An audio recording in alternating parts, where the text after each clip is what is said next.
Good morning. Welcome to mobile application of Ashram Academy. Today, in the present session, I am going to introduce Unit 3, which covers philosophy of Charvaka, Jainism, Buddhism, and Vaisheshika. First, let us see what is Indian philosophy. Ideas contained in the Vedas, Upanishads, Gita, Mahabharata, and Ramayana represent Indian philosophy. There are some important features of Indian philosophy. The first feature is that every Indian philosophical system believes in the existence of soul, Atma. The second important feature is that every Indian philosophical system maintains that the attainment of moksha is the ultimate goal. Indian philosophical systems is called a religious philosophy. And the reason is that every Indian philosophical system holds that the attainment of moksha is the ultimate goal. And this attainment of moksha is also the ultimate goal of every religion. It is on account of this that Indian philosophy is called a religious philosophy. Now, Indian philosophy is charged as a pessimistic philosophy. And the reason is this, that in every Indian philosophical system, it begins with this presumption that the whole world is full of pains and sufferings. And they claim that they are going to give some ways and means so that a man can become free from pains and sufferings of life. It is on account of this that a charge is leveled against Indian philosophy, that it is a pessimistic philosophy. But the charge is not valid. Reason? Because this is not the end of Indian philosophy. Rather, every Indian philosophical system works out the ways and means to become free from pains and sufferings of life. That is the attainment of moksha. So the charge is not valid.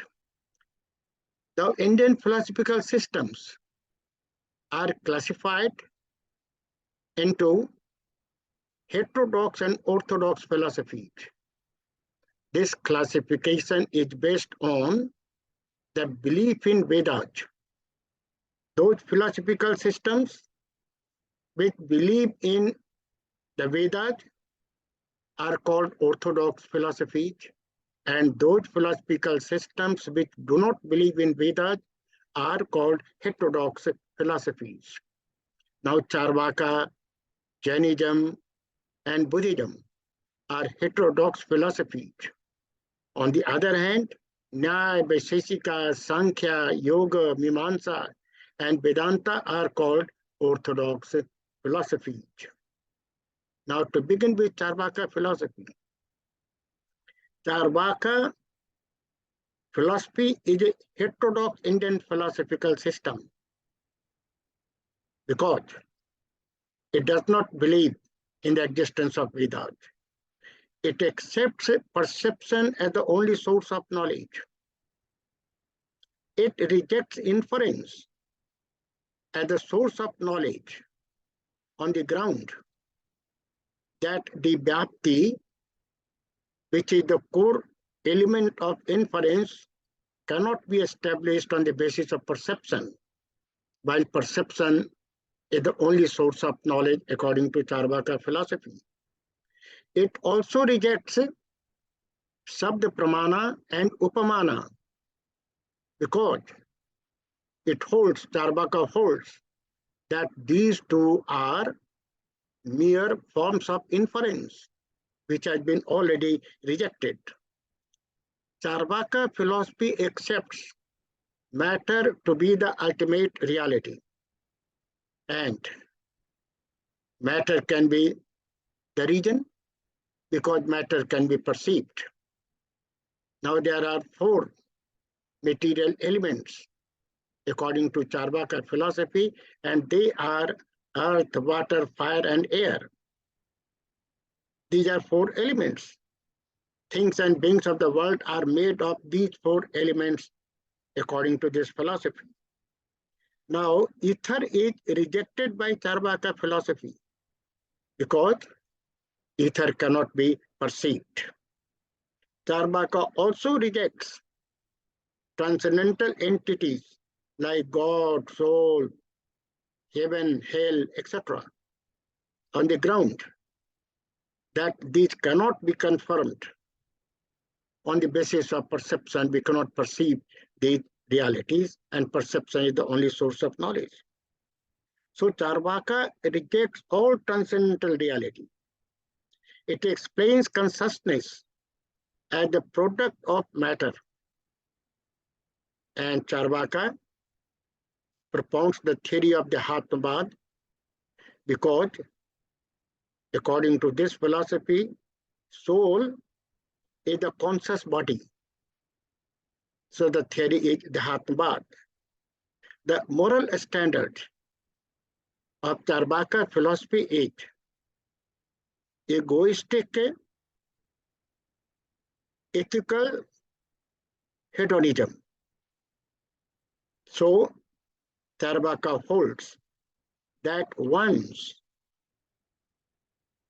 physical and sensual pleasure is the end of life. Second heterodox philosophy is Jainism. Jainism is also called heterodox philosophy because it also does not accept the existence of Vedas. Its philosophical theory is called Anekantavad because it accepts many animate and inanimate substances. These substances are classified as extended and unextended substance. Extended substances are soul, matter, space, dharma, and adharma. And the unextended substance is the time. The ultimate goal of Jainism is to attain moksha. Jainism introduces the concept of Ananta Chatushtay. These Ananta Chatushtay are four in number, as the term indicates. They are infinite knowledge, infinite faith, infinite power, and infinite bliss. Now the concept of asrava refers to the influx, the flow of the effects of karmas to the soul. Now, according to Jainism, samvara stops the effects of karma, which Jainism calls pudgalas, to enter into the soul. And nirjara destroys the existing pudgalas in the soul. Now, Jainism introduces three ratnas to attain moksha, and they are right view, right knowledge, and right action. Right view means to have a reference towards real knowledge. Right knowledge means knowledge free from error and falsity. Right action means those actions that can lead to moksha. This refers to Panch Mahavratas. They are Satya, Ahimsa, Brahmacharya, Asti, and Aparigraha. Now, truth means, Satya means not to speak the lie. Ahimsa means not to kill or hurt anyone. Brahmacharya means not to have illicit sexual relation. Asteya means not to loot or misappropriate property of others. And aparigraha means to store only that much which is required. Next comes Buddhism. The philosophical ideas of Buddha are contained in its four noble truths. The first noble truth holds that there is suffering in the world. The second noble truth deals with 12 causes of suffering. This is called Pratyekta Samutpad. Third noble truth deals with the notion of nirvana. And fourth noble truth deals with the eightfold path, Ashtangik Marga, leading to the state of nirvana. Buddha's eightfold paths are as follows. Number one, right understanding. This means a perfect understanding of a Dhamma, the understanding that all that is subject to arising is subject to ceasing. This is called Dhamma. Second is right aspiration. It is the resolution to live and act by right views. Next is right speech. This means to speak about the right paths, which can lead to the state of nirvana. Then comes right action. It means not having, not harming, not killing, no sexual immorality, and the deceitfulness. Then comes right livelihood. This recommends choosing a profession that promotes life, peace, and a spiritual progress with the right means. Next comes right effort. Right effort means way of conceptualizing the Four Noble Truths and the wheel of becoming. Then comes the right concentration. This leads to four stages of dhyana. In the first stage of dhyana, passionate desires and some unwholesome thoughts are discarded. In the second stage, all intellectual activities are suppressed. In the third stage, the feeling of joy and happiness are still retained. But in the fourth stage of dhyana, all sensations, even the happiness or joy, end, disappears. Only pure equanimity and awesomeness remain. Next comes Nyaya Vaisheshika philosophy. Now, both Nyaya Vaisheshika are orthodox philosophies because both of them believe in Vedas. The first difference between the two is that Nyaya philosophy laid much emphasis on epistemology, whereas Vaisheshika philosophy laid much emphasis on metaphysics. Now, the second difference between Nyaya and Vaisheshika philosophy is that according to Nyaya philosophy, there are four pramanas.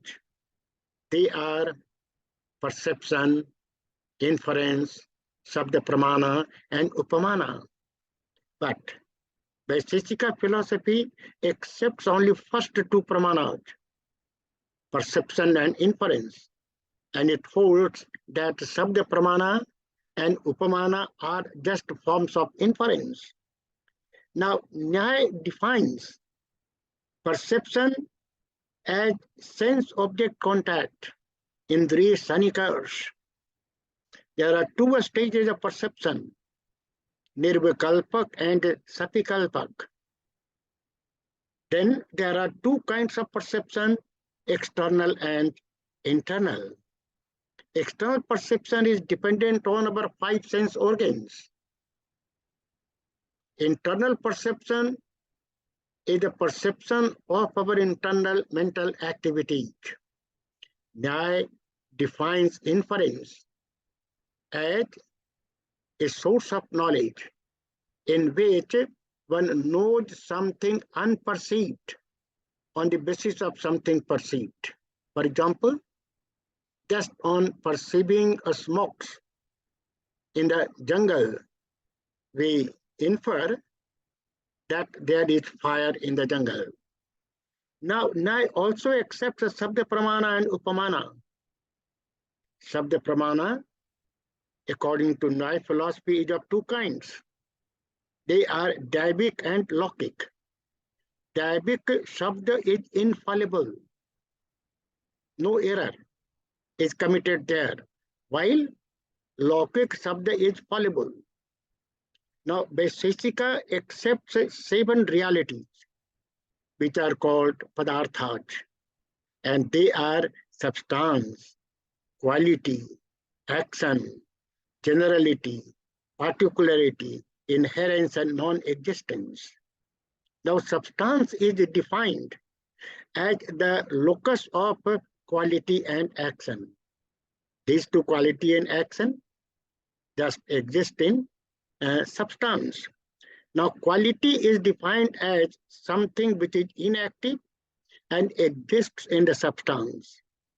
Action is defined as active and dependent on the substance. Generality is a reality, and it is independent and objective in its status. And particularity is like a space. Inherence is a sort of relationship that exists between two things in such a way that when we disjoin these two things, then any one of them will lose its identity. There are 4 kinds of abhava. Abhava, non-existence, is also one of the 7 realities according to Vaisheshika philosophy. So there are 4 kinds of abhava. The first is prior non-existence.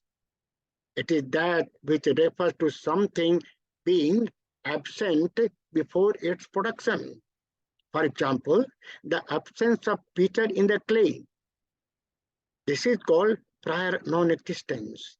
The second is posterior non-existence, which means that something is absent after its destruction. The third is absolute non-existence. This means the absence of something from something permanently. Then comes mutual non-existence, the absence of something in another thing, the absence of table in chair. Now, non-existence is a reality, according to Vaisheshika philosophy. It is not a pramana. And so, this non-existence or abhava is different from the concept of abhava of Mimamsa philosophy. Mimamsa also accepts abhava. It calls anupalabdhi, but there it is a kind of pramana, not a kind of reality. Whereas Vaisheshika accepts this to be a reality. So it is this way that we can understand these philosophies of India under this unit 3. With this, I am going to close the presentation. Thanks.